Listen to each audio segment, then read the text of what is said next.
Hello, Fair Traders, and welcome back to the 2020 Fair Trade Campaign's annual conference.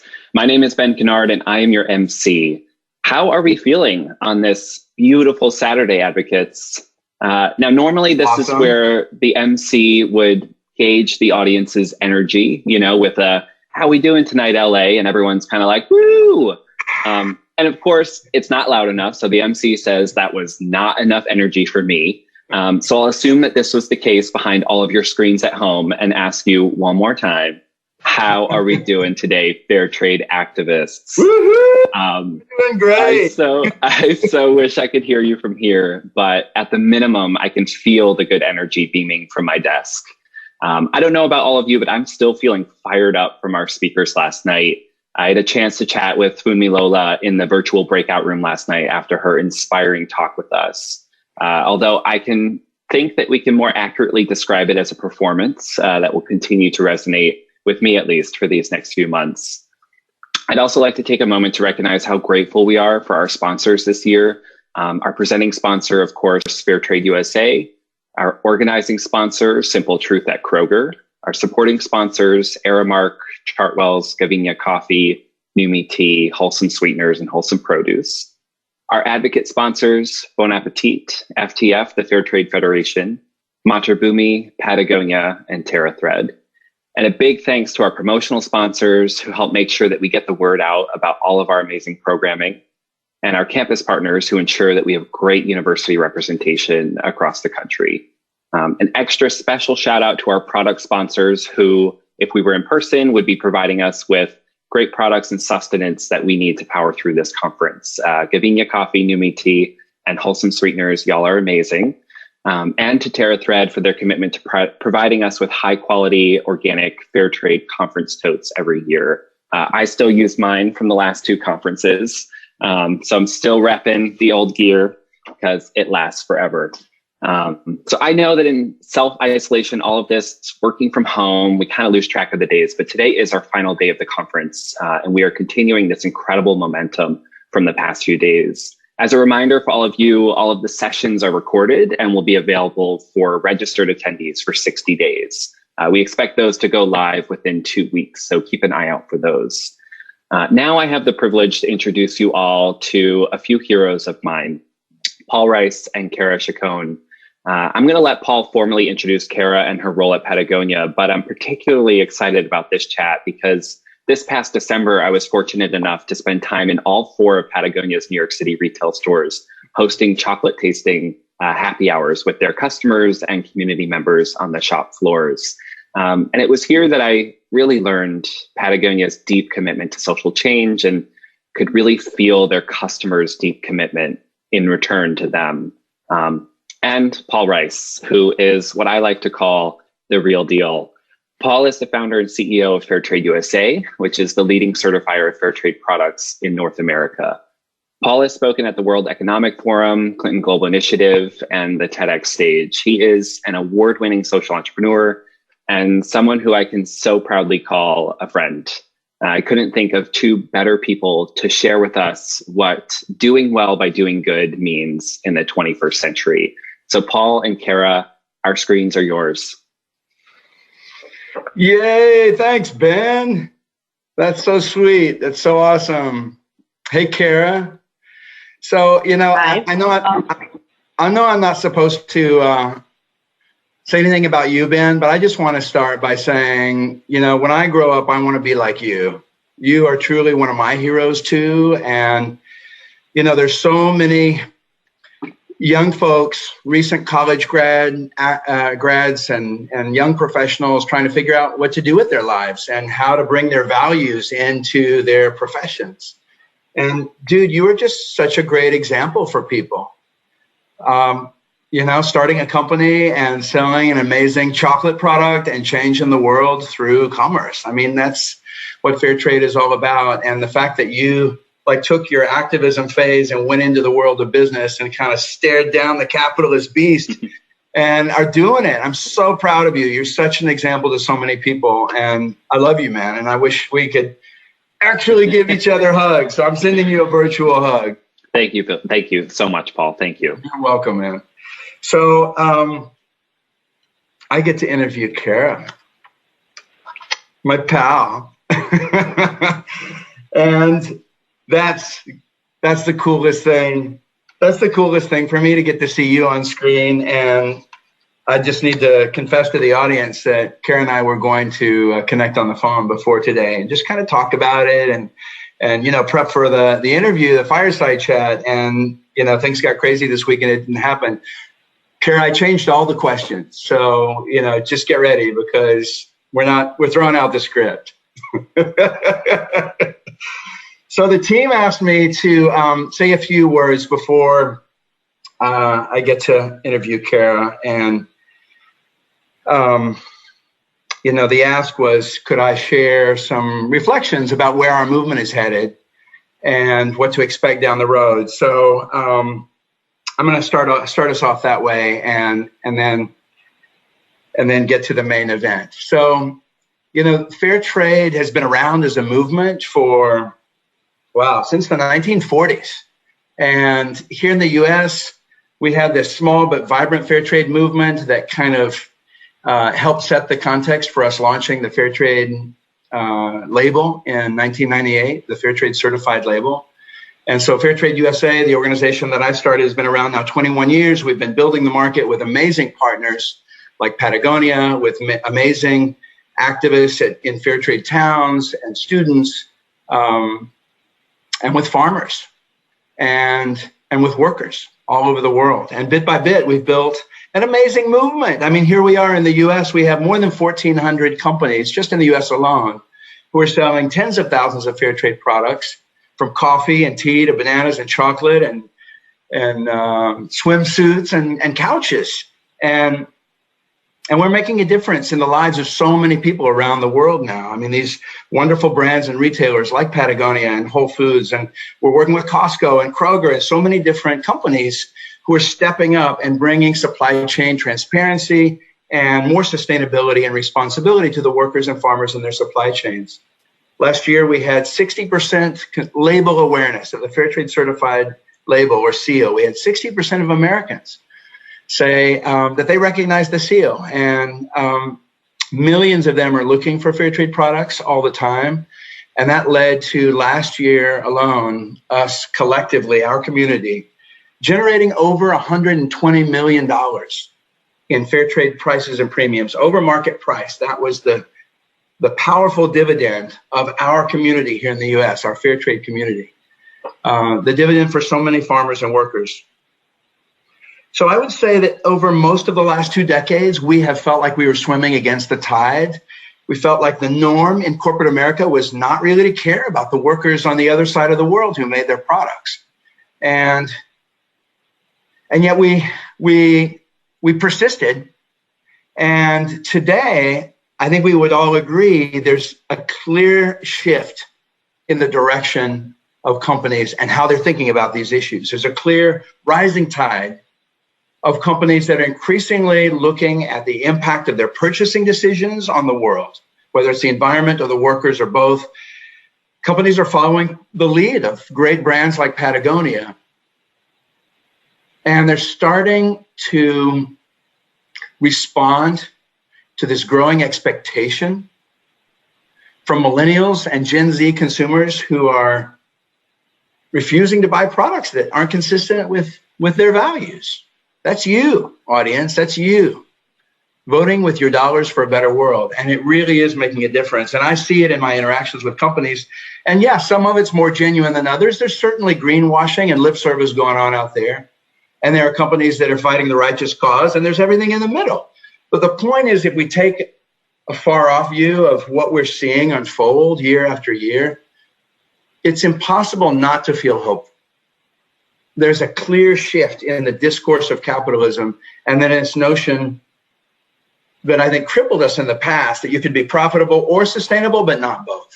Increasingly, what Patagonia and brands like them have been pioneering for so long, the notion that profits and sustainability can go together, increasingly that's being embraced. Business with purpose, conscious consumerism. So for me, it's not a question of if the change is coming. if that future is ahead for us in 10 years, in 20 years, in 30 years, where fair trade and things like it are more the norm, it's not a question of if that future is coming, it's how fast. What's the pace of our progress to the future? And look, y'all, that's in our hands.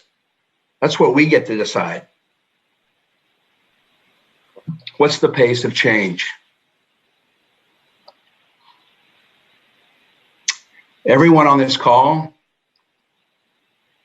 and all of the people that you work with in your community, we are setting the pace of change. Every time you go out and protest, every time you organize a fair trade town or university, every time you help bring fair trade into your workplace, into your company and support it there, every time you go out and start cool chocolate companies like Ben did, every product purchase that is made with intent, with intention, with awareness, those all add up to change. And you all are leaning in. And my invitation to you all is, let's keep leaning in. Let's keep leaning in. There's so many people around the world that are looking to us for that help, that are looking to us for support. And in this moment of economic uncertainty around the coronavirus, fair trade now more than ever.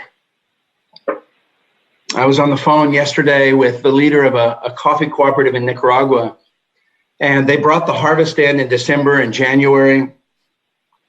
And now they're sitting on literally millions of pounds of coffee that has been delivered to the cooperative mill and warehouse. Farmers bringing in a sack or two at a time, often on muleback, delivering it to the co-op. The co-op has now processed the coffee. It's ready to go. The buyers are waiting. Buyers in Europe, here in the United States. And they can't get the coffee out of the port because the port is shut down. So millions of dollars in these small farmers, of these small farmers' coffee. And it's sitting in containers on the port, can't get out. If the co-op can't ship the coffee, they can't get paid. If the co-op can't get paid, then the farmers aren't going to get paid. And so, in this moment, there are farmers and workers in factories all over the world whose livelihoods are at risk in a unique and additional way, more so even than it already was. So what we do really makes a difference right now, not letting the momentum that we have as a fair trade movement diminish, but rather leaning in and looking for ways to increase awareness and increase our support for great brands and retailers that are selling fair trade products and that continue to maintain their commitments to farmers around the world and to factory owners around the world. Fair trade now more than ever.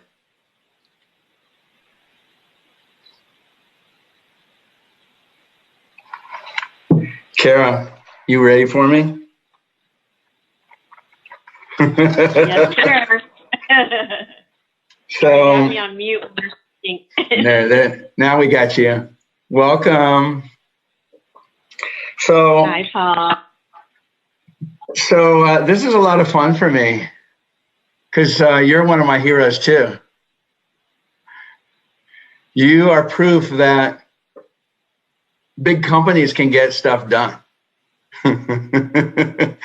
You're a proof that the domino effect actually works, that when amazing brands set a pioneering course and show by example, lead by example, others follow. So I'm really proud and happy to get to chat with you this morning. And I guess everyone can see Cara's bio in the official program of the event. I guess my introduction to her is simpler. She's a badass. She's a badass. Yeah, as it turns out, she's a badass. She's been working in this field for a long time. She's got actual experience working in factories, working in training programs with workers. She knows the reality on the ground. And over the last 10 years, she's been at Patagonia as Vice President of Social and Environmental Responsibility, leading and championing change. Leading and championing so many different initiatives, Fairtrade included, that Patagonia is putting in place to not only serve its customers, but to serve the world. It's an amazing company, and honestly, I don't know that we would have this amazing Fairtrade partnership with Patagonia if it weren't for you. I give you a lot of credit for that, Cara. And so as a result, that domino effect of you all doing fair trade in such a big, loud, and proud way, that clearly has catalyzed other brands to follow. And so my hat's off to you for pushing that early domino and getting us going. You know, I have all these really cool questions that you've seen and prepared for, but I actually want to ask you something else to get us started. It's Saturday morning. As a kid, what did you do on Saturday morning? When you got up and rolled out of bed on a Saturday morning as a kid, what'd you do? I know I went downstairs to watch Scooby-Doo. That was my jam. What did you do? Yeah. Paul, thanks so much for that introduction. And I'm so excited to be here. And honestly, fair trade is one of the proudest things that Patagonia does. And the program's grown beyond my wildest imagination. And Paul, you are an inspiration to all of us, you and your organization and every single person that works there. I feel like you guys are all soul sisters and soul brothers to us. And, our values are so aligned. And so thank you so much for having me here. And to your question, and I also wanted to say hi to everyone out there. I can't see you, but I'm really excited to be here. And here we are. Good morning. Yeah, and share some insights on how Patagonia is working, internally to, build the best products that last a long time and those that are most environmentally and socially responsible. So, let's not go first. To share. I have no idea what Paul's going to ask me. Yeah. So we'll get to the company first, but I just want to spend a little bit of time and talk a bit about you and give our community and our audience a sense of who you are. So actually, I'm serious. What did you do as a kid on Saturday morning? Yeah. I watched the cartoons. That's what we did. And that was pretty much the only time we were able to watch television back then. And, this was in the 70s, so that'll age me. But, Scooby-Doo, Shmoo, I remember Shmoo, this little ghost thing. And I'm trying to remember all the ones I used to watch. I used to like, it was called ISIS or something. And I really like girl kick-ass movies. And that was probably my first introduction to that, and I can't remember the name of the show, but it was ISIS. And she was this like super strong woman that, kicked butt and saved the world. I love it. Of course, that was your favorite. Yeah. And Little House on the Prairie on Monday nights. That's pretty much what my parents let us watch. So watching Wonder Woman and superhero women cartoons on Saturday morning, and then fast forward to young Cara getting out of college and trying to figure out what she's going to do with her life. Yeah. I'm really curious how you kind of got on the path of social justice and wanting to make the world better. What was it? Was there a person? Was there an event in those young years that put you on the path? Share a little bit about that. Yeah, my Uncle Pete, who passed away a few years ago, actually was a California state assemblyman for 21 years. And he championed, the migrant worker rights and the rights of farm workers, actually. And he marched with Cesar Chavez. And, I was very young and impressionable like we all are back then. But I just remember thinking, wow, it was so influential in my childhood. And so I think, it was never something like what career I was going to get into, but I had that in my head. I had two things in my head when I got out of grad school. I wanted to do something good in the world, something similar to what my uncle had done. And I actually even thought I would go on the track of government, which I ended up not liking, but also travel around the world. So I was looking for those two things, and I had just got my master's degree and I had studied in Spain for a year. And so I spoke pretty fluent Spanish, and I thought, gosh, if I could find a job that would send me to Mexico every once in a while, I'd be really happy. And I just ended up applying to an ad in the Los Angeles Times. This is back when the internet, you couldn't look for a job. So this was actually in the paper. And, nice. And it, yeah, right. And it said international compliance, human rights inspector, must have college degree, write well, speak Spanish or Mandarin. And so I was like, wow, that's me. And so I applied, and I just took a leap of faith and flew down to LA for the interview. And lo and behold, that was the first company, CSCC, that started doing these audits, not just in the US, but abroad. So I was one of those first auditors that went to China and Bangladesh and, Latin America to do these human rights inspections, and a little bit of environment too. Must have been such a powerful experience for you. Yeah, it was. I remember my first trip was actually to Guatemala, and we were looking at apparel factories, and these were in the middle of nowhere. And I remember I was on a dirt road. Our driver drops us off in the middle of nowhere. It was me and this other auditor. And there's this guy standing there with a machine gun in front of the door. And there's a chicken walking by and a mule. And, and I just remember thinking, gosh, my life has completely changed. And this is so cool, yeah. And then going in there and meeting the workers changed my life. And I've interviewed thousands and thousands of workers in my day. And they're the kindest, nicest people that will give you the shirt off your back, even though they have nothing. They have nothing. And they're some of the poorest people in the world. Life-changing. Well, I think most of us have an Uncle Pete to inspire us, and Uncle Pete kind of sitting on our shoulder, whispering in our ears, go fight the good fight.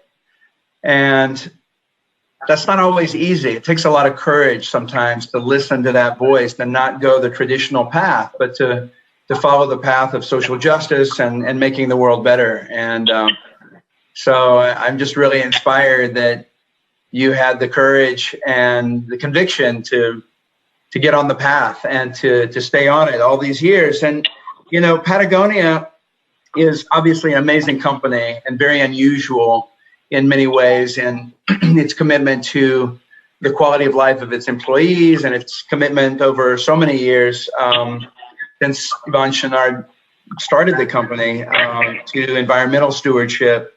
But I imagine even in a company like Patagonia, it's not always easy to advance responsibility and sustainability, because there's this inevitable tension, isn't there, between the needs of the business to stay profitable and to succeed as a business, and then, the desire to bake outcomes that generate sustainability and responsibility into the company. I know there's a dynamic tension even in a company like Patagonia. And so, my question is, how do you navigate that dynamic tension, and how do you end up at Patagonia with such great results on both the business side and the sustainability side?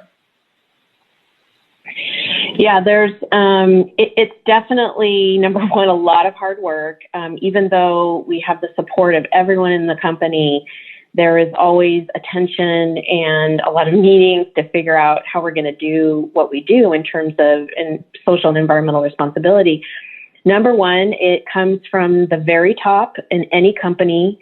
Yeah. The owners, the Chouinards, and also Rose Macario, our CEO, and Doug Freeman, our COO, are extremely supportive. And the message is loud and clear from them that we want to be, and this may sound a little naive, but it's not at all, but idealistic. And I think what I love about this company is, even on my first day of work 10 years ago, Doug, our COO, sat me down and he said, Cara, I want you to be idealistic, and what that did is it freed up, the constrictions of, oh my gosh, will we have enough money or budget, or, there's no way I'm going to be able to do this, or, just other types of challenges. It really frees your mind to problem solve and think really big. And I think that's really key there.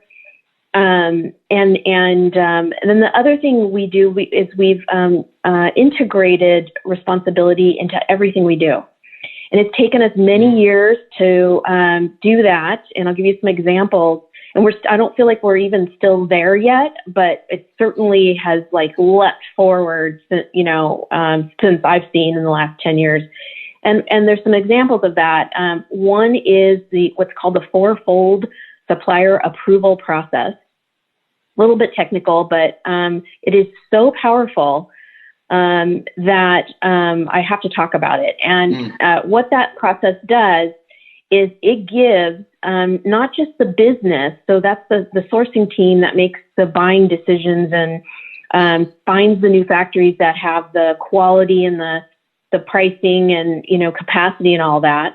And the quality team as well is the second pillar, because quality is really, really important to us because we want our products to last, till you pass them down to your grandkids. So they have a say in it. And then also social responsibility, environmental responsibility, which is our team. And each of those four pillars have a veto power over suppliers coming into our supply chain. So if they don't pass our social audit or environmental audit, we say no. And guess what? Our sourcing team has to go back to the drawing board and find one that shares our values. And what that has done is a real kind of check and balance. Yes, absolutely. And that's very rare in the apparel industry that the CSR team has that kind of leverage and decision-making power. And it stopped all the bad apples coming into the supply chain. Which is really important, and it also gives us the best in class supply chain that you can have today, and frees us up to implement these programs like Fairtrade. And it's not Fairtrade audit is very rigorous, and we put forth all of our best factories we had been monitoring for years and years. So that's just one example of integration, but there's so many others. No, I love that. And, you spoke to a couple of things there, the importance of leadership and permission, if you will, from the very top of the company to navigate that dynamic tension between profits and sustainability with integrity and to create systems like the one you suggested or the one you told us about that really kind of balance views and create a check and balance effect in a company so that these different perspectives are brought to bear in selecting suppliers and working with suppliers. I mean, it's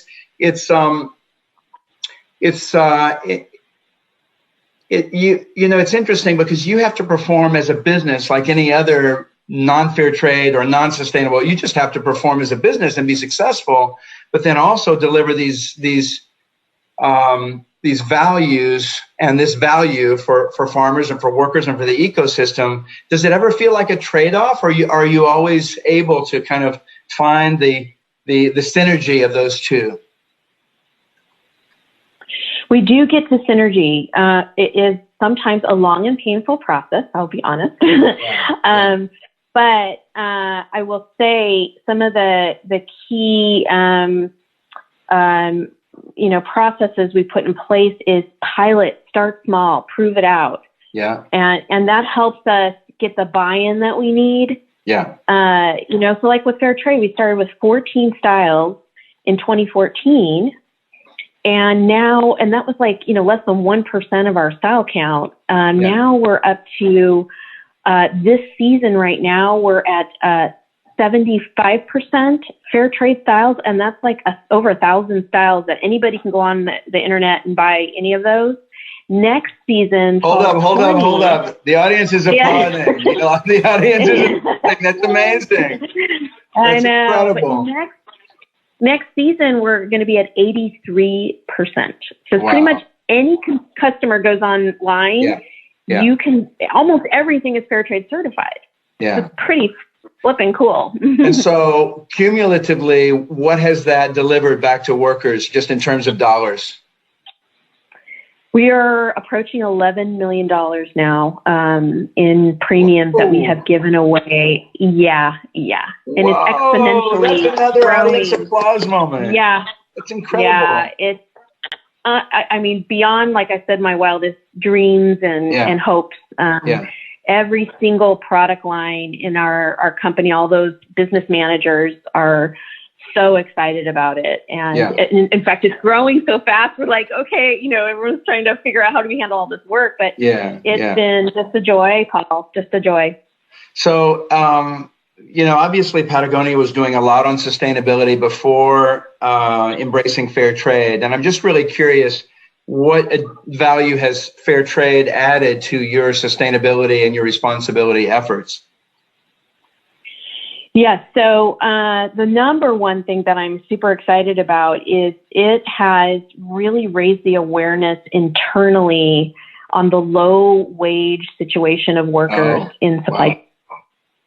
And that was when we were growing our social responsibility program. This was like a decade ago. Living wages and getting to living wages was very important to us. And fair trade gave us that first step to introduce this concept of increasing livelihoods through the premiums. And so everyone in the company understands and doesn't feel comfortable with people that are making our products are, not earning enough money. And that doesn't sit well with us. So fair trade has allowed us to give money, whether it's indirectly helping them or directly through a cash bonus, to increase their standard of living, solving community problems that my auditing program and our monitoring program of our factories will never solve. So that's amazing. That's number one. And then number two, the fair trade program has really resonated with our customers. It is our first social on product mark. We have a lot of, environmental attributes to our product, but this one shows, that we care about the workers, and you can see it in the hang tag. You can see it when you're shopping online, and that really has resonated with our customers. So those are just two ways, but man, it's been game changing. Yeah, that's amazing. And so you spoke to the $11 million in fair trade premiums that you all have paid over the years back to the workers in those factories. Can you share a story of a particular factory and a premium project that inspired you? Yes, I have two stories. I'll tell you the first one. It's my favorite because it blew me away, Paul, and it's one you might have heard already, but I don't know if the audience has heard. We have several factories in Sri Lanka, and they make a lot of our sportswear products. And we have one of their first premium projects was determined and helped by the nurse that's in the factory, and she worked with the Fairtrade Committee to figure out, what they wanted to spend their premiums on. And what happened was they figured out that the female workers in this factory would stay home when they were on their monthly period. And it's because the menstruation topic is taboo in that country. Nobody talks about it. Nobody talks about health and hygiene. It's not something that is culturally allowed. And so women were staying at home, missing out on wages. The factory was missing out on skilled workers. And it was just, a community problem that, no one even knew about. The factory management didn't know about it. We didn't know about it. And our audits don't, even ask those questions. Wow. And so this was a gender issue that just blew me away. Yeah. And the Fairtrade Committee determined, we need to do education on health and hygiene, and that it's not embarrassing to have your period every month. And also the Fairtrade premiums, and to this day, gives a monthly menstruation kit to every female worker. Wow. So that because they didn't even have sanitary pads, they didn't have access to any of that. Yeah. And And so the women came back to work, and the training helped them talk about their problems and if they had cramps or didn't feel well, and then the factory had less absenteeism. And I was just like, what? Something as simple as a monthly menstruation kit could be game changing like that. And so I was just blown away. And that was my first aha moment. I think it was early on in the Fairtrade program where I was like, wow, this is powerful. This is powerful. Yeah. So transformative in those workers' lives on so many levels, right? Psychologically, in terms of self-awareness and self-confidence, and obviously economically.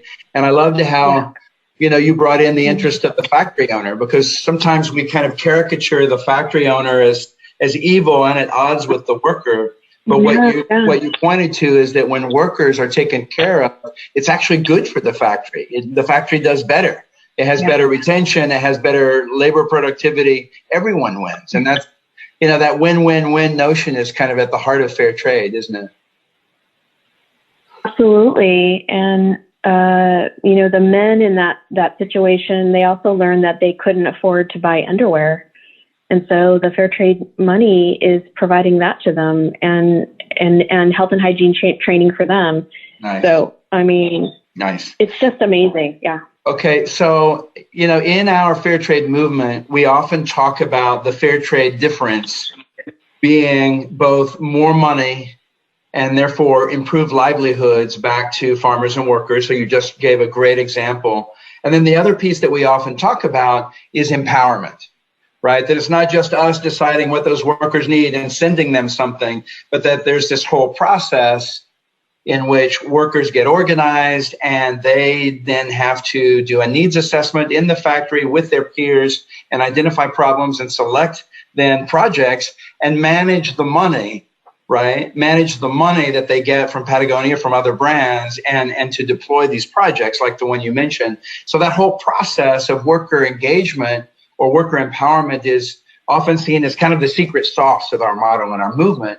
And so I'm just curious if you have a favorite story about worker empowerment in any of your factories, an example of how, workers got on this journey of really becoming architects of their own future instead of being passive beneficiaries of our charity. Yeah, I have one story. Well, one, we just know that from the experience of the Fairtrade community coming together, they're always a little bit quiet at first and, tentative, because they've never been in a position where they can make decisions for themselves that actually improve their lives. And many of them just have never been in a position of power in that way and having money to spend in that way. So one is the feedback we're getting is it's been very, very fun to see these women come out of their shells and, just speaking up and finding their voice and getting financial literacy from managing money and all these wonderful things. But there's one story that our sourcing team told me that I really like to tell is, and it's the same factory actually that I told you about the last story. And the woman that was in charge of the Fairtrade committee, she was a worker, a line worker, and she and our sourcing director came and they said, "Oh, the lady that oversees the Fairtrade committee wants to talk to you." And so she came over and grabbed her hand, Elizabeth's hand, and was like, "Thank you," and just started crying. And then Elizabeth started crying, and it was just like this moment where there was so much packed into it. From what I understand, is the empowerment and just the change it made for women in the factory, and so we're seeing the emotion and the wonderful joy that you get out of just helping people, but empowering them, not just helping them, but empowering them to have better livelihoods. Yeah. It's so amazing to see self-confidence grow, right? And it's not a switch. I mean, for many individuals, it's a journey of years to feel the confidence and the comfort to speak in a group setting and to make decisions. I was in a factory in Vietnam, a clothing factory in Vietnam a couple of months ago, and I visited this factory. I think it's one of your suppliers. They've been in Fairtrade for a couple of years. Their workers now are getting a couple $100,000 a year in Fairtrade premiums. It's a pretty considerable amount of money for them to manage. And for a worker who has been poor all her life to suddenly be a part of a committee that's managing hundreds of thousands of dollars a year, that's a big responsibility. And, there's a lot of responsibility and kind of pressure on those workers. And so this one woman in the factory was telling me about what they decided to do with their premiums their first year. They had a couple of cases of hepatitis B in the factory, and they decided that they wanted to tackle healthcare as their first priority, and Hep B was the first thing they wanted to tackle because it's so highly contagious. They tested everyone in the factory using the Fairtrade premium. Over a third of the workers had Hep B. Over a third of the workers had hepatitis B, and so they decided, okay, we're going to focus on treating that third of the workforce that has this disease. And, you think about it, the premium is meant for everyone. And yet in this particular case, the program was really directed at a needy few. And she talked to me a little bit about that debate and how do they decide it. And some people said, well, we're kind of getting left out of the first year's health program. What about us? And that debate ended in a really high place of solidarity and love for those workers that needed the premium in that moment. And I thought, wow, we talk a lot about empowerment. Empowerment is when workers figure out what's best for their community, even if it isn't for the whole community in a given year, but for those who need it most. I was just so inspired by the compassion and the kindness and also kind of the strategic thinking behind that decision. And, for me, that's something that you or I couldn't have done for them. That was something they did for themselves. So I want to talk about the consumer because, we have our audience is made up of certainly brand partners, but also activists, students, Fairtrade towns, organizers, people all over the country who are trying to activate the consumer to support you and to support our movement by going out and buying Fairtrade products. Can you tell us a little bit about how Patagonia sees the role of the consumer in supporting what you do? Is your approach just do the right thing and hope that the consumer supports you, or do you have kind of a specific approach to engaging the consumer and bringing her along on the journey? Yes, we do actually. So what we did actually when we launched our Fairtrade program and still has different events, is we really brought in our retail stores and had community events on Fairtrade. And this was worldwide. This is not just in the U.S., but this was in Europe and other markets. And what we did is, we talked about the life-changing projects that these premiums are doing, and that customers who buy these products are contributing to this wonderful initiative and the goodwill and the good projects. And so I've done several different, I did a whole tour in Europe of, some were in retail stores, some were partnering up with local NGOs that believed in the fair trade movement. We've had them in Ventura, where our headquarters is.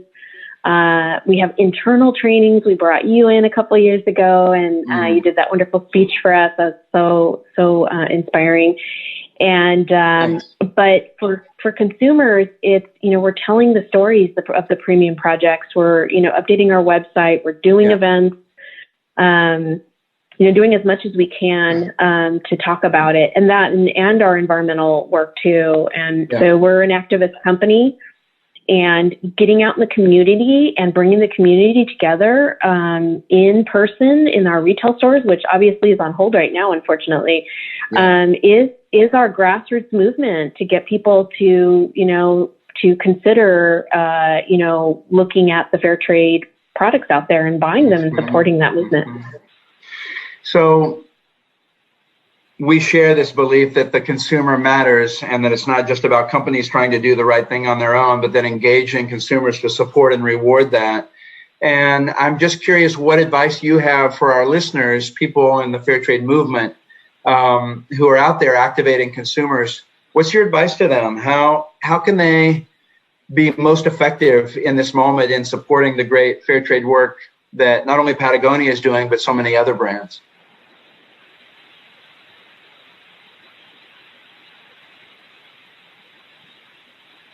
Uh-oh. I think you're on mute. Sorry. There we are. I hear you now. I'm supposed to mute when you're talking. So, number one, our philosophy is grassroots. You have to bring the community together. And so that's everything I just said on, even if it's small groups and it starts small and it swells to something bigger, that's important to us. But it's also good to look, on a bigger scale. Basically how we've been able to really make changes, especially in supply chain, is to start industry organizations to get the stakeholders together, the brands, the suppliers, the farmers together, to, boost organic cotton and increase livelihood in that area. And that's been really, really effective in starting new organizations that are industry focused. So that's been very effective. And then, gosh, you guys, we're on, there's like a large group of us at Patagonia that are on the conference circuit, and we get out there and we just talk about it and share our experience and our challenges and our successes. And we try to be very transparent about what we're doing well and what we're not doing well. And so those are just some of the tools that I would recommend that I'm sure you guys are already using. Yeah. So, I know you know this. It's hard to be an activist sometimes. It's hard to stay positive and optimistic in the face of such huge global problems that we're all trying to address. And I'm just curious if you have advice for our audience about how to stay strong, how to stay positive. How do you stay strong? How do you stay positive in the face of, this daunting goal that we all share of trying to make the world better? So, that's the question of the day. One, I'm an optimist. I'm the glass half full girl, and I just can't shake that. I'm kind of lucky in that way. And, I've been doing this since 1998 in supply chain and helping brands and suppliers and farmers, figure out how to make products that are responsible. And so I would say that I've seen so much progress in the last 20 odd years that gives me so much hope. We've come so far, Paul, since the days when you would, see, brands on the television and, horrible exploitation of workers around the world. And it's come a long way, and there's still so much work to do. I don't want to,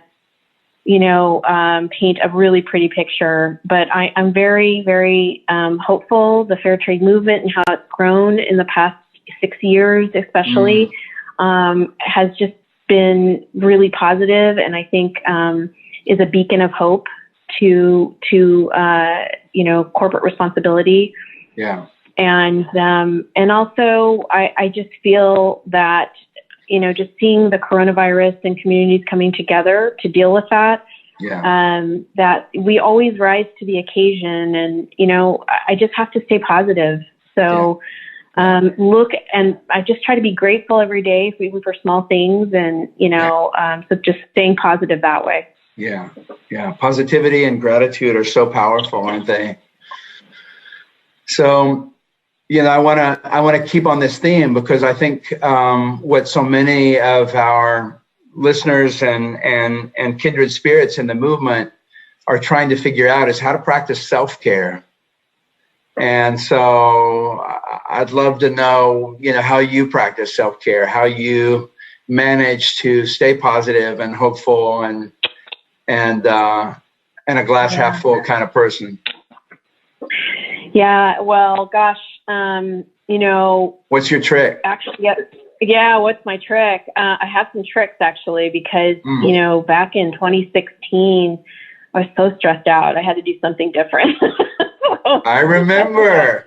Right, Paul? So I'm much better now, because now I have tools. The one thing that was game changer for me was meditation. Yeah. And I went kicking and screaming. I was like, I don't want to meditate. What are you talking about? And, I started with an app, the Insight Timer, actually. Nice. And gosh, I got hooked. I don't know exactly what it does, but it is amazing. And it just clears out the clutter in your head and calms you. And really taught me to be in the now and not have that anxiety about the future. And so that's one tool. The other tool is, and of course I'm not able to do it right now because of the coronavirus, but I go to the mall to my favorite Chinese massage guy, and I do just the chair massage for 20 minutes, and he works me over. I'm telling you, though, it's amazing. And you know how many trips we do to China, right, Paul? And yeah.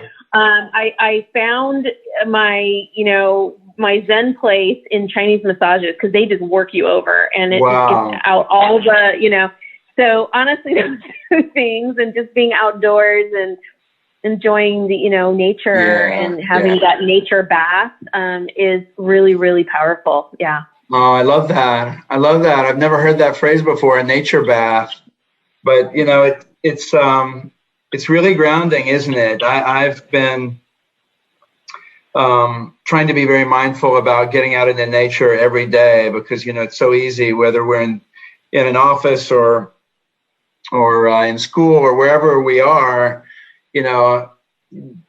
most of us are indoors most of the day, and,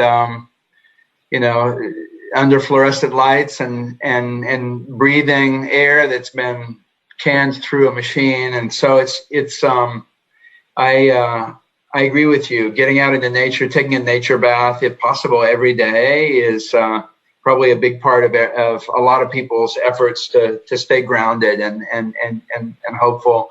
And I know you also get hope and optimism when you visit factories, and that's something we share too, because around the world we get to meet with workers who are on a path, and I would say it's a path with us. They're our partners in this common quest to make the planet better.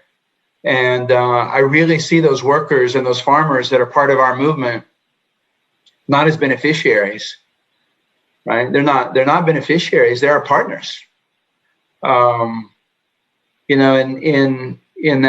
In that Vietnam trip, I really got a glimpse of it, a glimpse of these workers, because they were very hip to climate change. They knew all about climate change. They knew all about plastic. And I was thinking, wow, like they're thinking about the same stuff and caring about the same stuff from a global environment perspective that we are here. They're not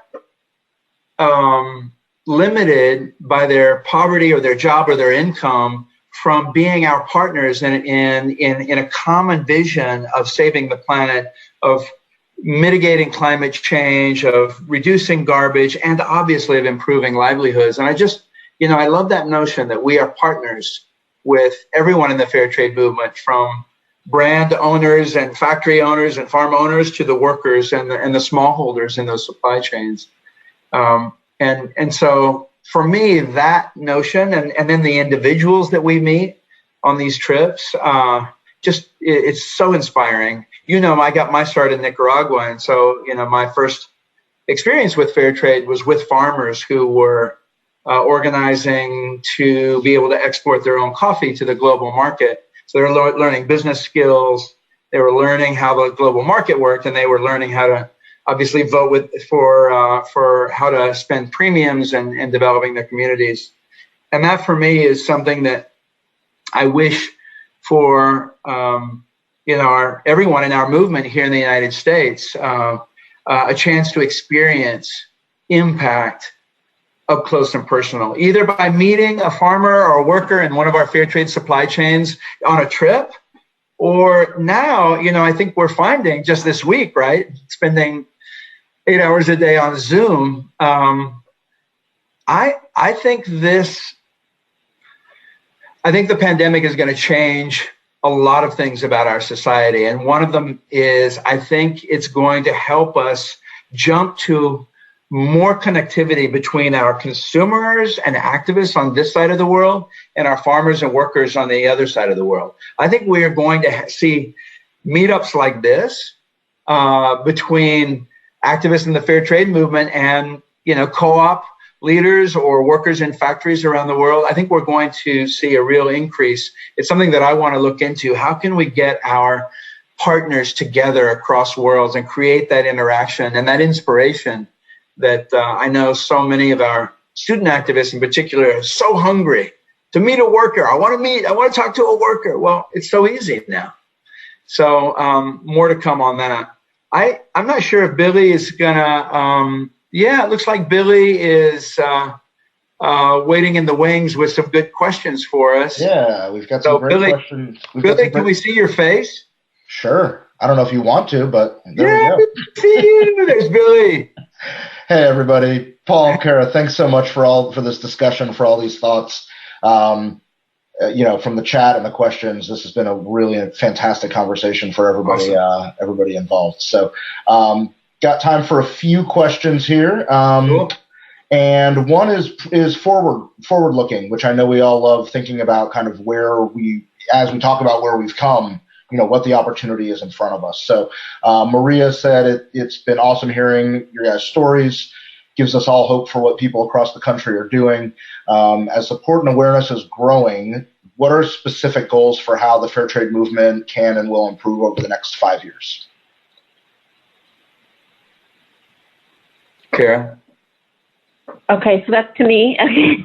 I mean, I can do it too. Go ahead. I think, right, both of us, right? Well, just really quick, because I know we're running out of time, but fair trade is here to stay at Patagonia. It is a permanent fixture, and we want to just keep growing the program. And we're closing in on like almost 100% of our products being fair trade certified. But what I'm super excited about, right, is, Maya Spall and I have been talking for years about figuring out how do we add living wages on top of the fair trade program. Yeah. And having some sort of fair trade gold level that shows that it's doing all the great stuff that fair trade does normally, plus the living wages. And we are both working on that right now, and it'll take us a few years to figure this out, but I'm super excited about that because workers, they need these premium projects that help the communities, and even some of them are taking cash bonuses, and it's increasing their incomes already. But to get to a sustainable living wage will also help these workers, and I think Fairtrade USA and Patagonia are very aligned on achieving that. Yeah, I love that. And I'm glad that you invoked the name of our dear friend and comrade, Maya Spall Johnson, who has been leading, from Fairtrade USA's side, has been leading the apparel and home goods initiative for a number of years, and who, like you, is another woman warrior and badass, and such an inspiring example in her struggles and in everything she's accomplished. Billy, my answer to this would be what she said, but also, I think if we look ahead, what we're seeing is a deepening of the impact of fair trade. For example, with A Journey to Living Wage and in other ways. So a deepening of the impact of the more than 1.5 million workers and farmers around the world that are in the global fair trade movement, but then also a broadening. At the end of this year, we're launching the first Fairtrade Dairy standard with Chobani. So Chobani is the pioneer of Fairtrade Dairy. You'll see Fairtrade yogurt for the first time in the world at the end of 2020.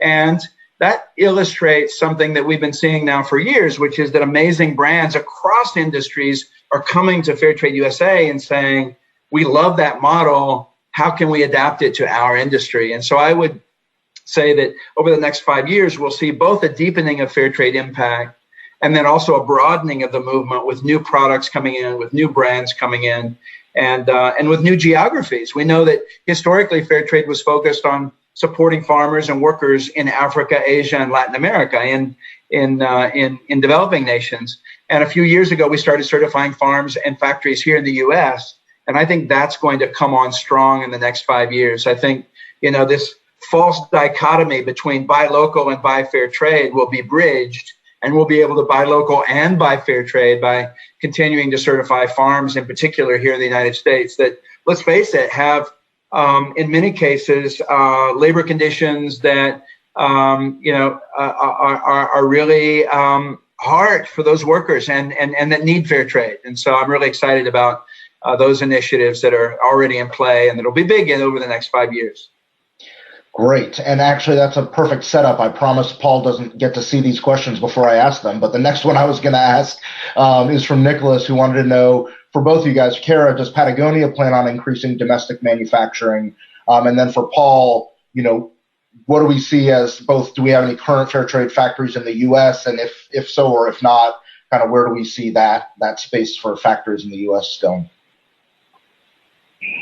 Yes. So we do try to manufacture in the U.S. as much as we can. The challenge there is, a couple decades ago, all the manufacturing left the U.S., including the skilled worker set. And a lot of our products are technical products that, have like welded seam, and you need to be an experienced worker to do that. And right now, all that skill set is in Asia right now. And so it doesn't mean that we can't bring it here. I think we are trying to grow the Western Hemisphere in manufacturing. We've always manufactured here, and we do manufacture in the U.S. But it's really tough. Some of our, equipment and technical products just can't be made here right now. But sportswear and accessories and things that are a little bit more simple are made in the U.S. Some of our fabrics still are made in the U.S. as well. So, we're always trying to move things back and have that made in the USA story and to support workers here at home. Definitely. Yeah. Yeah, I think the expansion in the U.S. is probably going to be more in agriculture than in manufacturing. Obviously, we will work with partners like Patagonia and go wherever we can. But I think what we're seeing ahead, Billy, in the next few years at least, is much more of a focus on agriculture, fruits and vegetables. Wholesome Harvest, one of the sponsors of our conference, was the pioneer and the first through the door with fair trade tomatoes grown here in the United States. And that is expanding now. So fruits, vegetables, and now dairy will definitely be a focus in the future. And if we have a chance to work in the manufacturing sector, obviously we will as well. But probably ag will be the lead for the immediate future. Great. And then let's close out with this one. And you guys both spoke to this a little bit earlier, but Teresa wants to know, in these times of a global pandemic, can you give us hope for the future? Are we as a global society finally learning the lesson of people and planet over profit? And we'll close on that one. Sure, I can go first. You know what? I totally believe that your thoughts are super powerful. So as a global community of human beings, we all need to send really positive thoughts out there for the world right now. And that can change things, you guys. I truly believe that, and follow up with actions. And so I think what will happen, and I'm hoping what will happen because of the coronavirus and everything is shut down and everyone is worried and anxious, and, you know, some of us are suffering and people are dying. And, but in that moment, I feel that is when the world realizes that we need to be here for each other, and that it really does take a village.